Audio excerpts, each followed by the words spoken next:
नमस्कार, हस्तक्षेप में आपका स्वागत है। मैं हूं अमलेंदु। पहले देखते हैं दिन भर की बड़ी खबरें डीबी लाइव के सौजन्य से, उसके बाद कुछ मनोरंजन की क्लिप्स। आपने अगर हमारा यूट्यूब चैनल अभी तक सब्सक्राइब नहीं किया है तो इसको सब्सक्राइब कर लीजिए। वीडियो को ज़्यादा से ज़्यादा लाइक और शेयर कीजिए और कमेंट बॉक्स में कमेंट करके अपनी राय भी बताइए कि इस खबर पर आपकी क्या प्रतिक्रिया है। तो आइए पहले देखते हैं दिन भर की बड़ी खबरें। इस बुलेटिन में बात होगी झारखंड में महागठबंधन सरकार की जीत की, चंडीगढ़ मेयर चुनाव को लेकर सुप्रीम कोर्ट की सख्त फटकार की, बात करेंगे बिहार में नीतीश सरकार पर आए संकट की, भारत जोड़ो न्याय यात्रा की, जानेंगे संजय सिंह की संसद सदस्यता की शपथ में कहां आई रुकावट, और बुलेटिन के आखिर में बात महंगाई की। इसके अलावा और भी कई बड़ी खबरों से आपको कराएंगे रूबरू, लेकिन तमाम बड़ी खबरों से पहले एक नजर सुर्खियों पर। लोकसभा में कांग्रेस के नेता अधीर रंजन चौधरी ने उठाया लद्दाख और मालदीव का मुद्दा, कहा राष्ट्रपति के अभिभाषण में सुरक्षा चिंताओं पर एक भी शब्द नहीं कहा गया। राष्ट्रपति के अभिभाषण पर धन्यवाद प्रस्ताव पर चर्चा में पीएम मोदी ने किया बड़ा दावा, कहा लोकसभा चुनाव में इस बार बीजेपी को 370 तो एनडीए को मिलेंगी 400 से ज्यादा सीटें। इंग्लैंड को 106 रनों से हराकर भारत ने टेस्ट सीरीज में की 1-1 से बराबरी। दूसरे टेस्ट के चौथे दिन 292 रनों पर आउट हो गई इंग्लैंड, जसप्रीत बुमराह को मिला मैन ऑफ द मैच। गिरावट के साथ बंद हुआ शेयर बाजार, 350 अंकों की गिरावट के साथ 71,731 अंक पर बंद हुआ सेंसेक्स, 82 अंकों की गिरावट के साथ 21,777 अंक पर बंद हुआ निफ्टी। तो ये थी सुर्खियां। अब बात आज की सबसे बड़ी खबर की। झारखंड में चंपाई सोरेन ने 2 फरवरी को सीएम पद की शपथ ली थी। चंपाई को राज्यपाल ने 10 दिन के अंदर बहुमत साबित करने को कहा था, लेकिन चंपाई ने बहुमत साबित करने के लिए 5 फरवरी को ही विधानसभा का विशेष सत्र बुला लिया और विश्वास मत भी पेश कर दिया। तो क्या रहा विश्वास मत का परिणाम, देखिए इस रिपोर्ट में। झारखंड विधानसभा में चंपाई सोरेन ने विश्वास मत हासिल कर लिया है। विधानसभा में रखे गए विश्वास मत प्रस्ताव के पक्ष में 47 वोट पड़े, विपक्ष में 29 वोट पड़े। 3 विधायकों ने वोटिंग नहीं की। जिन 3 विधायकों ने वोटिंग नहीं की उसमें बीजेपी, जेएमएम और एक निर्दलीय विधायक शामिल हैं। विश्वास मत हासिल करने के बाद अब सोरेन ने भी ऐलान कर दिया है कि 7 फरवरी को वो मंत्रिमंडल का विस्तार करेंगे। इसमें कांग्रेस और जेएमएम के विधायकों को मंत्री बनाया जाएगा। विश्वास प्रस्ताव पर बोलते हुए चंपई सोरेन ने कहा कि हमारी सरकार हेमंत सोरेन की सरकार के काम को आगे बढ़ाएगी। केंद्र सरकार पर निशाना साधते हुए उन्होंने कहा कि केंद्रीय एजेंसियों की भी एक पारदर्शिता होनी चाहिए, भेदभाव नहीं होना चाहिए। जो हेमंत सोरेन के साथ हुआ, एजेंसी अगर एक दल के लिए काम करेगी तो ये चिंता का विषय है। वहीं कोर्ट के आदेश पर सदन की कार्रवाई में शामिल हुए हेमंत सोरेन ने बीजेपी पर जमकर निशाना साधा। सोरेन ने कहा कि देश में पहली बार किसी मुख्यमंत्री को गिरफ्तार किया गया, लगता है इसमें राजभवन शामिल है। वो एक पेपर भी दिखा दें कि मैंने 8.5 एकड़ जमीन हड़पी है तो मैं राजनीति से संन्यास क्या, झारखंड छोड़कर चला जाऊंगा। हेमंत सोरेन ने आदिवासी अस्मिता का मुद्दा उठाते हुए कहा कि इन लोगों को ये अच्छा नहीं लग रहा है कि एक आदिवासी सीएम बीएमडब्ल्यू कैसे चला रहा है। इनका बस चले तो हमें फिर से जंगल में भेज दें, हमारे पास बैठने से इनके कपड़े गंदे होते हैं। दरअसल बीजेपी की तरफ से दावा किया जा रहा था कि चंपई के पास बहुमत नहीं है और कई विधायक वोटिंग से दूर रहेंगे, लेकिन वोटिंग के दौरान सरकार को जितनी वोटों की उम्मीद थी वो सभी वोट मिले हैं। झारखंड विधानसभा में बीजेपी का प्लान फेल हो गया है, तो चंडीगढ़ में बीजेपी की जीत पर अब सुप्रीम कोर्ट में ग्रहण लगता नजर आ रहा है। चंडीगढ़ में मेयर चुनाव को लेकर हुई गड़बड़ी के मामले में सुप्रीम कोर्ट में आज सुनवाई हुई। सुनवाई करते हुए सीजेआई चंद्रचूड़ चुनाव अधिकारी पर भड़क गए। तो क्या कहा सीजेआई ने, देखिए इस रिपोर्ट में। चंडीगढ़ नगर निगम चुनाव को लेकर सुप्रीम कोर्ट ने आज बेहद सख्त टिप्पणी की है। सीजेआई चंद्रचूड़ ने चुनाव अधिकारी अनिल मसीह को जबरदस्त फटकार लगाई है और चुनाव प्रक्रिया को लोकतंत्र समाप्त करने जैसा बता दिया। इस चुनाव अधिकारी पर मुकदमा चलाया जाना चाहिए। यह लोकतंत्र के साथ मजाक है, ये रिटर्निंग ऑफिसर का व्यवहार है। दरअसल चंडीगढ़ मेयर चुनाव को लेकर सुप्रीम कोर्ट में आप और कांग्रेस की तरफ से दलील देते हुए अभिषेक मनु सिंघवी ने कहा कि चुनाव अधिकारी बीजेपी के हैं, वह पार्टी में एक्टिव भी हैं और उन्हें ये पद दिया गया। हमें इस गड़बड़ी की पहले ही आशंका थी, इसलिए हमने हाईकोर्ट में याचिका लगाई थी। हाईकोर्ट से इसे लेकर एक आदेश भी जारी किया गया। एक आदेश वीडियोग्राफी का था। इस पर कोर्ट ने अभिषेक मनु सिंघवी से वीडियो फुटेज का पेन ड्राइव मांगा। वीडियो देखने के बाद कोर्ट ने कहा कि आरोपी शख्स पर केस चलाया जाना चाहिए। वीडियो में साफ है मतपत्रों को गड़बड़ की गई है, उन पर मुकदमा चलाया जाना चाहिए। वह कैमरे की ओर क्यों देख रहे हैं? हम आश्चर्यचकित हैं। क्या एक रिटर्निंग ऑफिसर का यही व्यवहार होता है? जहां भी नीचे क्रॉस है वह उसे छूता नहीं है और जब वह ऊपर होता है तो वह उसे बदल देता है। कृपया रिटर्निंग अधिकारी को बताएं कि सुप्रीम कोर्ट उस पर नजर रख रहा है। सीजेआई ने कहा कि एक उचित अंतरिम आदेश की आवश्यकता थी, जिसे जारी करने में हाई कोर्ट विफल रहा है। हम निर्देश देते हैं कि मेयर चुनावों का पूरा record high court registrar general के पास जब्त कर लिया जाए और मतपत्र वीडियोग्राफी को भी सुरक्षित रखा जाए। रिटर्निंग ऑफिसर को नोटिस जारी करते हैं कि वह सारे रिकॉर्ड सौंप दे। इसके साथ ही चंडीगढ़ नगर निगम की बैठक भी अगली तारीख तक टालने के आदेश दिए। अगले सप्ताह कोर्ट इस मामले में आगे की सुनवाई करेगा। दरअसल चंडीगढ़ मेयर चुनाव में एक सांसद और 35 पार्षदों को मिलाकर 36 वोट थे। इनमें 14 बीजेपी पार्षद, 1 बीजेपी सांसद किरण खेर, 1 अकाली दल और बाकी 20 वोट आप और कांग्रेस पार्षदों के थे। सभी ने वोटिंग की। चुनाव अधिकारी ने काउंटिंग के बाद कहा कि भाजपा को 16 वोट मिले, वहीं आप कांग्रेस के उम्मीदवार को 12 वोट मिले हैं, जबकि 8 वोट इनवैलिड पाए गए। इनवैलिड पाए गए सभी वोट आप उम्मीदवार को मिले थे। अब कोर्ट के तेवरों से मेयर चुनाव का परिणाम फंसता नजर आ रहा है, तो दूसरी तरफ फंसी हुई बिहार की सरकार भी नजर आ रही है। नीतीश कुमार को 12 फरवरी को विधानसभा में विश्वास मत हासिल करना है। दावा किया जा रहा है कि नीतीश कुमार की सरकार विधानसभा के फ्लोर टेस्ट में फेल हो जाएगी। तो क्यों नीतीश सरकार दिख रही है मुश्किल में, देखिए इस रिपोर्ट में। बिहार में 12 फरवरी को नीतीश सरकार का फ्लोर टेस्ट होना है और इस फ्लोर टेस्ट से पहले ही साफ हो जाएगा कि नीतीश कुमार की सरकार के पास बहुमत है या नहीं। दरअसल बीजेपी की तरफ से विधानसभा अध्यक्ष अवध बिहारी चौधरी के खिलाफ अविश्वास प्रस्ताव दिया गया है और पहले अविश्वास प्रस्ताव पर वोटिंग होगी और दावा किया जा रहा है कि अविश्वास प्रस्ताव गिर सकता है। अगर ऐसा होता है तो नीतीश कुमार के लिए बहुमत हासिल करना मुश्किल हो जाएगा। इस बीच कांग्रेस की तरफ से संकेत मिल रहे हैं कि जनता दल यूनाइटेड के 9 विधायक आरजेडी और कांग्रेस के लगातार संपर्क में बने हुए हैं, इसलिए वो समय काट रहे हैं। एक तरफ झारखंड में चंपाई सोरेन ने 2 फरवरी को शपथ ली और 5 को ही बहुमत साबित कर दिया, जबकि नीतीश कुमार ने 28 जनवरी को शपथ ली और वो 12 फरवरी को बहुमत साबित करेंगे। बहुमत के लिए नीतीश ज्यादा समय इसलिए ले रहे हैं क्योंकि वो ज्यादा से ज्यादा समय तक सीएम पद पर बने रहना चाहते हैं। कांग्रेस ने जेडीयू में टूट की भविष्यवाणी करने के साथ ही अपने विधायकों को हैदराबाद सुरक्षित भेज दिया है, जिससे बीजेपी ऑपरेशन लोटस नहीं चला पाए। इस बीच ये भी दावा किया जा रहा है कि 4-5 जेडीयू विधायक पार्टी हाईकमान के संपर्क में भी नहीं है। इनकी घेराबंदी के लिए जेडीयू को अपने वरिष्ठ नेताओं को लगाना पड़ा है। ऐसे में सवाल उठ रहे हैं कि क्या जेडीयू की सरकार बहुमत परीक्षण हार जाएगी? तो बिहार में नीतीश के साथ बीजेपी भी संकट में है, क्योंकि सरकार में उसकी भी बड़ी हिस्सेदारी है। तो बीजेपी के संकट को कांग्रेस सांसद राहुल गांधी की भारत जोड़ो न्याय यात्रा ने भी बढ़ा दिया है। यात्रा इस समय झारखंड में है, जहां राहुल ने आदिवासी हित की बात करते हुए मोदी सरकार पर जमकर निशाना साधा है। तो क्या कहा है राहुल ने, देखिए इस रिपोर्ट में। झारखंड के रांची में जनसभा को संबोधित करते हुए राहुल गांधी ने एक बार फिर से जातीय जनगणना का मुद्दा उठाया और कहा कि बीजेपी ने झारखंड में झारखंड मुक्ति मोर्चा, कांग्रेस और राष्ट्रीय जनता दल सरकार को गिराने का प्रयास किया, क्योंकि मुख्यमंत्री एक आदिवासी थे। इसके साथ ही राहुल ने हमला बोलते हुए कहा कि आज मैंने देखा कि आदिवासी भाई साइकिल पर 200 किलो कोयला लेकर जा रहे थे। ऐसी जगह आपको दलित, आदिवासी और पिछड़े वर्ग के लोग मिल जाएंगे, लेकिन किसी बड़े ऑफिस में नहीं मिलेंगे। इसीलिए हमारा पहला कदम है कि जातिगत जनगणना कराया जाए। राहुल गांधी ने आगे क्या कुछ कहा, चलिए आपको सुनाते हैं, सुनिए। आज मैं अभी सड़क पे था, साइकिल पर 200 किलो कोयला लिए, धकेल कर साइकिल पर 200 किलो कोयला लिए धकेल कर भूखे आदिवासी 50 किलोमीटर चल रहे थे। मैंने अपनी आंखों से देखा।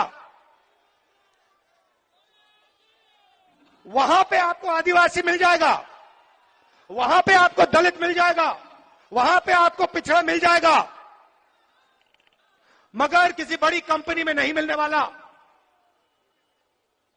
किसी अस्पताल के मैनेजमेंट के ऑफिस में नहीं मिलने वाला। यही हिंदुस्तान के सामने सबसे बड़ा सवाल है, इससे बड़ा सवाल है ही नहीं। और इसीलिए हमारा पहला कदम पूरे देश में जाति जनगणना को करवाने का होगा और हम पता लगाएंगे इस देश में दलित कितने, आदिवासी कितने, पिछड़े कितने।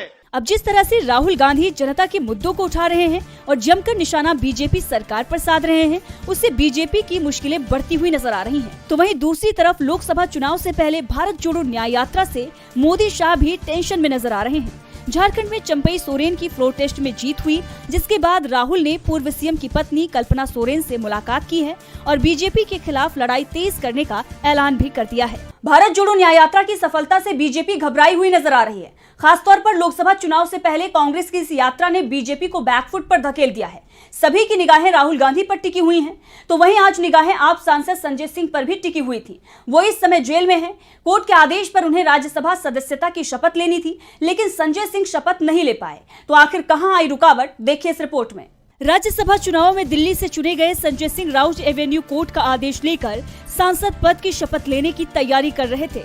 कोर्ट ने 5 फरवरी तक उन्हें शपथ लेने का मौका दिया था, लेकिन राज्यसभा के सभापति जगदीप धनखड़ ने उन्हें शपथ लेने का मौका ही नहीं दिया। उन्हें इसकी अनुमति ही नहीं दी गई। सभापति ने कहा कि उनका मामला फिलहाल विशेषाधिकार समिति के पास है। जब तक कोई फैसला वहां से नहीं आता, तब तक उन्हें शपथ नहीं दिलाई जा सकती। संजय सिंह को जुलाई 2023 में राज्यसभा में सरकार के खिलाफ प्रदर्शन करने और कथित रूप से अध्यक्ष के आदेशों का उल्लंघन करने के आरोपों में निलंबित कर दिया गया था। दरअसल आम आदमी पार्टी से राज्यसभा सांसद संजय सिंह को कथित शराब घोटाले मामले से जुड़े मनी लॉन्ड्रिंग केस में 4 अक्टूबर को प्रवर्तन निदेशालय ने गिरफ्तार कर लिया था और तभी से वो जेल में हैं।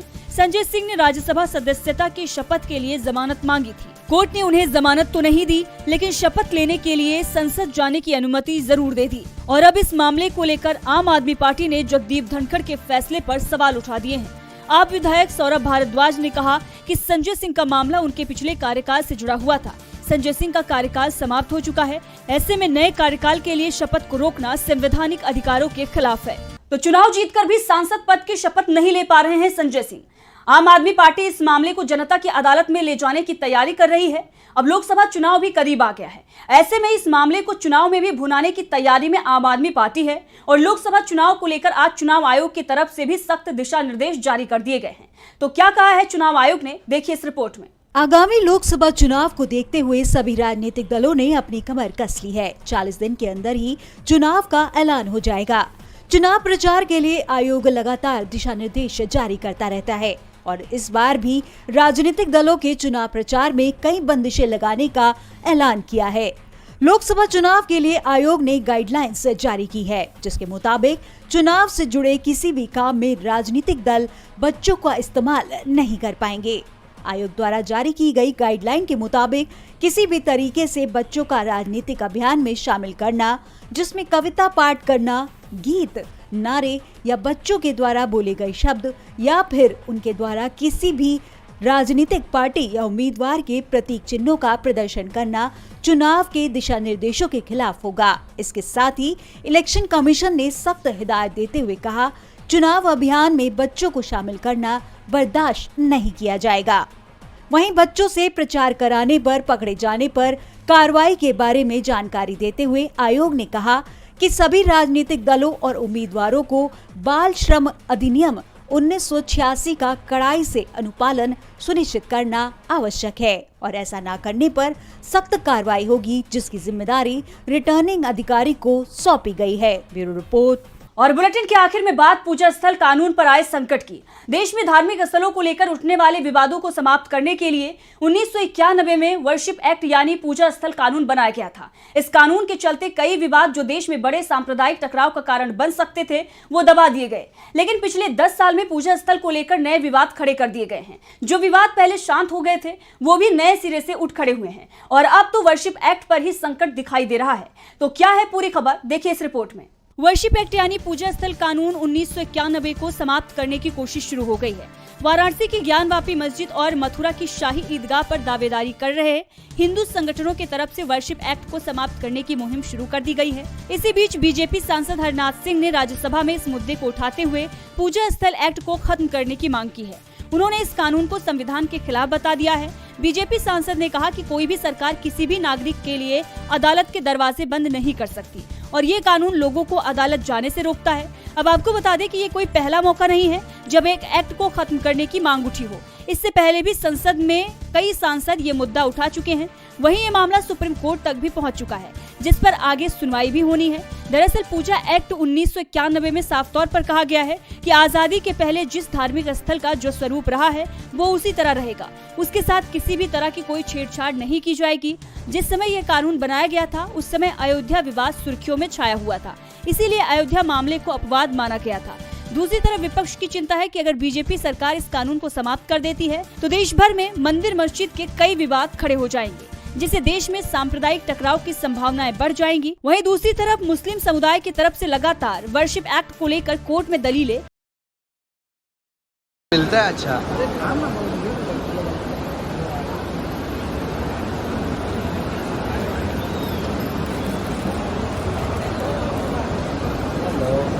Hello ma'am. होगा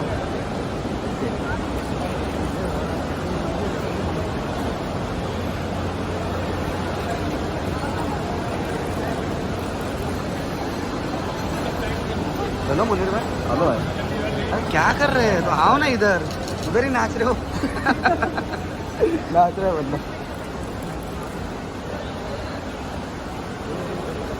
thank you ma'am, bye bye.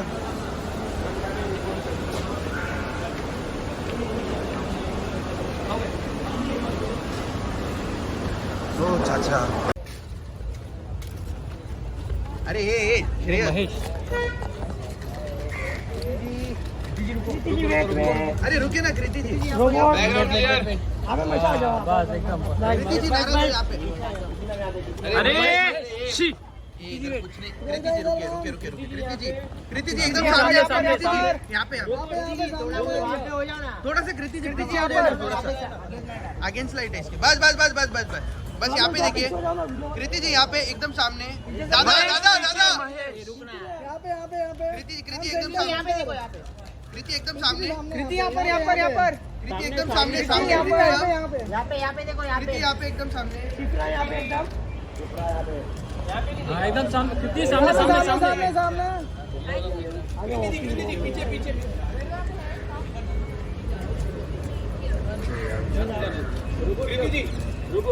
कृति जी पीछे। कृति जी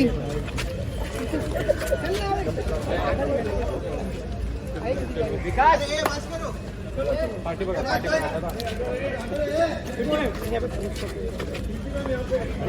सामने कृति जी यहाँ पे। कृति बस बैकड्रॉप नीचे। कृति जी एकदम सामने आपके। एक स्टेप आगे ही है ना। बस वो गाना सुन क्या तेरी बातों में। अरे पीछे से क्लियर। कीर्ति एकदम सामने।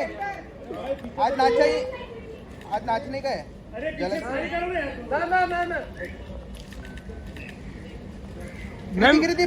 कीर्ति पीछे।